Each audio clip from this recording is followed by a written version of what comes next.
Chapter 3ல எடுத்துக்காட்டு 3.10 பார்க்க போகிறோம். இதில் என்ன கொடுத்துருக்காங்கன்னா √2/√3 ஒரு மூலமாகவும் முழுக்களை கெழுக்களாகவும் கொண்ட ஒரு பல்லுறுப்புக்கோவை சமன்பாட்டை காண்க. இதே மாடலில் பயிற்சி 3.2ல் 4வது கொஸ்டின் √5 - √3 மூலமாக கொண்ட குறைந்தபட்ச படியுடன் விகிதமுறு கெழுக்களையுடைய பல்லுறுப்புக்கோவை சமன்பாட்டை காண்க. சரிங்களா? இந்த மாதிரி கொஸ்டின் கொடுத்தா கொஸ்டின் முதல்ல எடுத்துங்க. எக்ஸ்ன்னு எடுத்துங்க. X equal to √2/√3. இப்போ இருபுறமும் வர்க்கப்படுத்தினது வர்க்கப்படுத்த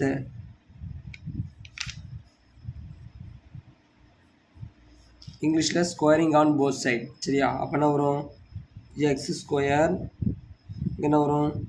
√2/√3 என்ன வரும்? ஹோல் ஸ்கொயர் வருங்களா? என்ன வரும் கவனிங்க.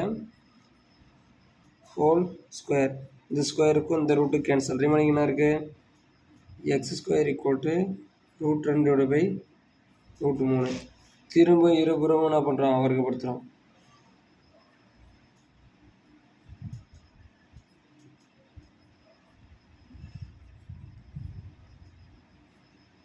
இருபுறமாக வர்க்கப்படுத்தினா வரும் எக்ஸின் அடுக்கு 2 ஹோல் ஸ்கொயர். இங்கே என்ன வரும்?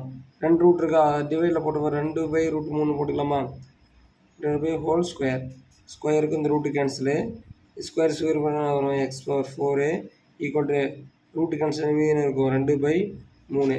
இந்த 3 அங்கே பிறகுங்க 3x⁴ ஈக்குவல் டு 2. சரிங்களா? இந்த 2 அந்த பக்கம் எடுத்துகிட்டு போங்க. 3x⁴ -2 equal to 0. சரிங்களா? இதான் நமக்கு தேவையான சமன்பாடு. சரிங்க. இதே மாடலில் நெக்ஸ்ட்டு பயிற்சி 3.2ல் 4வது கொஸ்டின் கவனிங்க. √5 - √3 மூலமாக கொண்ட குறைந்தபட்ச படியுடன் விகிதமுறு கெழுக்களையுடைய பல்லுறுப்புக்கோவை சமன்பாட்டை காண்க. என்ன சொன்னேன்? X equal to √5 - √3. இப்போ என்ன பண்ணணும்? இருபுறமும் என்ன பண்ணணும்? இருபுறமும் வர்க்கப்படுத்த. சரிங்களா? அப்புறம் வரும் எக்ஸ் ஸ்கொயர். இங்கே என்ன வரும்? √5 - √3 ஹோல் ஸ்கொயர். சார் இது என்ன சார் கான்செப்ட் இருக்குது? இங்கே பாருங்கள். a - b whole square. a square + b square -2ab அந்த கான்செப்ட்டு. இங்கே பாருங்கள். இங்கே லெஃப்ட் சைடு என்ன இருக்குது? X square. இது எக்ஸ்பேண்ட் பண்ணுங்கள். √5 whole square plus √3 whole square -2 root ஏவோட மதிப்பு என்னது? 5. பியோட மதிப்பு என்னது? √3. சரிங்களா?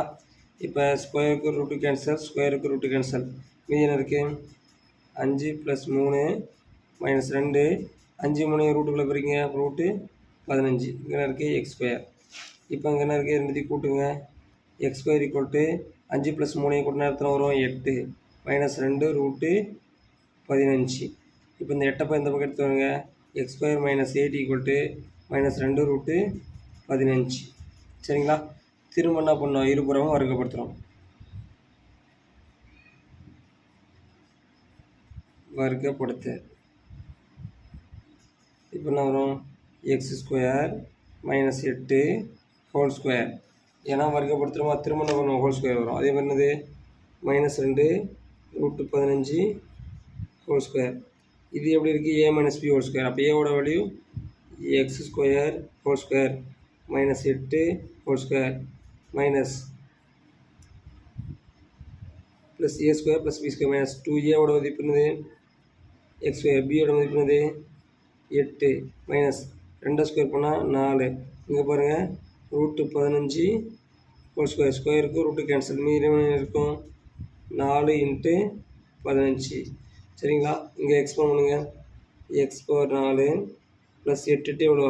64. 8 ஸ்கொயர் பண்ணால் எவ்வளோ? 64 மைனஸ் 2 × 8 16. இங்கே இருக்குது எக்ஸ் ஸ்கொயர்.